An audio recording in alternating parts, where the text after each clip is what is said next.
প্রিয় দর্শক, স্ক্রিনে আপনারা যেটি দেখছেন সেটি কুমিল্লার পৌর পার্কের প্রধান গেট।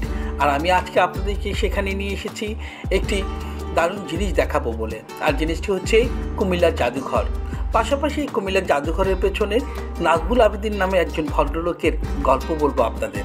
জনাব নাজবুল আবেদিনের প্রায় 30 বছরের সাধনার ফসল আজকের এই কুমিল্লা জাদুঘর। প্রতিটি মানুষের কোনো না কোনো শখ থাকে, আর সেই শখ থেকেই তৈরি হয় বিশাল একটা কিছু, যার প্রমাণ হচ্ছে এই জাদুঘরটি। দীর্ঘ 30 বছর বিভিন্ন জেলা ঘুরে ঘুরে প্রাচীন ঐতিহ্য বহনকারী বিলুপ্ত প্রায় জিনিসপত্র সংগ্রহ করে আসছেন কুমিল্লার স্কুল শিক্ষক জনাব নাজবুল আবেদিন। 2000-এর বেশি দুর্লভ দ্রব্য সামগ্রী নিয়ে নতুন প্রজন্মের কাছে গ্রামীণ সংস্কৃতির ইতিহাস ঐতিহ্য তুলে ধরতে কুমিল্লায় বেসরকারি উদ্যোগে গড়ে উঠেছে এই কুমিল্লা জাদুঘর। বিলুপ্ত হওয়া বা অনেকটা বিলুপ্তির পথে এমন জিনিসপত্র সংগ্রহ করতে তিনি বিভিন্ন জেলায় জেলায় ঘুরেছেন। আধুনিকতার নামে আমরা যখন ইতিহাস ঐতিহ্য বিনাশের পথে হেঁটে যাচ্ছি, ঠিক সে সময় একজন সত্যিকারের ঐতিহ্য প্রেমিকের ভালোবাসার ফসল আজকের এই কুমিল্লা জাদুঘর। তার ঐকান্তিক ইচ্ছার কারণে আমরা জানতে পারছি ইতিহাস ঐতিহ্যকে। ব্যক্তিগত উদ্যোগে তৈরি করা এই জাদুঘরটি প্রথম দিকে তার ভাড়া করা বাসায় তিনি স্থাপন করেছিলেন। পরবর্তীতে কুমিল্লা সিটি কর্পোরেশনের পৌর পার্কে তৎকালীন কুমিল্লা সিটি কর্পোরেশনের মেয়রের সহযোগিতায় তিনি এখানে স্থানান্তর করেন। এখানে এলে আপনারা দেখতে পারবেন রকমারি তৈজসপত্র, পুরনো 250টি রকমের তালা, টেপ রেকর্ডার, প্রাচীন রেডিও, হাতি, উট, হরিণ, বুনো মহিষের শিং ও মাথার লাঙ্গল, জোয়াল, মাছ ধরার চাই, তাঁতের চরকি, পুরনো দা, 100 বছর আগের ইট, শিলা।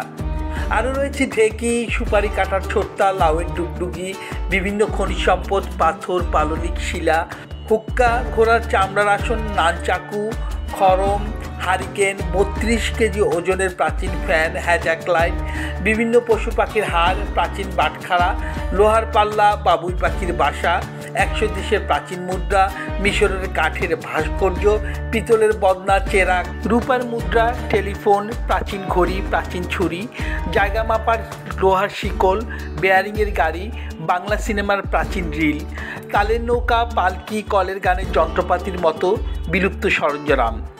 এছাড়া প্রথমে তৈরি টেলিভিশন, পুরনো রেডিও সেট, টেলিফোন সেট, গরুর কাইর, পুরনো দিনের ক্যামেরা, শ্রমিকদের কাজের লোহার সরঞ্জাম, কাঁসা পিতলের ড্যাগসহ হারিয়ে যাওয়া ঐতিহ্যবাহী নানান দুর্লভ সরঞ্জাম। ইতিহাস ঐতিহ্যের অনেক কালের সাক্ষী এই জাদুঘরটি। এখানে আসলেই বোঝা যায় যে সে সময়কার মানুষের ব্যবহৃত জিনিসপত্রগুলো আসলে কেমন ছিল। কী পরিমাণ স্বপ্ন, কী পরিমাণ ইচ্ছা শক্তি থাকলে একটা মানুষ এত কিছু সংগ্রহ করতে পারে, যা নিজ চোখে না দেখলে কোনোভাবেই বোঝা যাবে না। বর্তমানে অধিকাংশ শিশু কৃষি যন্ত্রপাতি, খড়ম, ঢেকি, মাছ ধরার চাই, হারিকেন এসবের নামও জানে না। এই অবস্থায় নতুন প্রজন্মের কাছে গ্রামীণ সংস্কৃতির ঐতিহ্য ইতিহাস তুলে ধরার জন্য কুমিল্লা নগরীর শিশু উদ্যানে স্থাপন করা এই জাদুঘরটি বিশেষ ভূমিকা রাখবে। আমাদের দেশের ইতিহাস ঐতিহ্য সংস্কৃতিকে পরিচয় করিয়ে দিতে হবে এই প্রজন্মের কাছে, কারণ ঐতিহ্য ইতিহাস এগুলো হচ্ছে আমাদের সংস্কৃতি। এই সংস্কৃতির সাথে পরিচয় না থাকলে আগামী প্রজন্ম বুঝবে না যে আমাদের ইতিহাস ঐতিহ্য সংস্কৃতি কতটা বিত্তবান ছিল। পুরনো জিনিসের সন্ধানে টেকনাফ থেকে তেঁতুলিয়া সমগ্র বাংলাদেশ চষে বেরিয়েছেন নাজবুল আবেদিন। শুধু দেশেই না, এশিয়ার 7টি দেশে তিনি গিয়েছেন সংগ্রহশালার জন্য। তিনি বলেন, আমাদের গ্রাম বাংলার অনেক ঐতিহ্যবাহী জিনিস আজ বিলুপ্তির পথে। আমাদের ভবিষ্যৎ প্রজন্মের জন্য এগুলো সংরক্ষণ করা উচিত, যেন তারা তাদের নিজেদের শেকড়ের কথা কখনো ভুলে না যায়।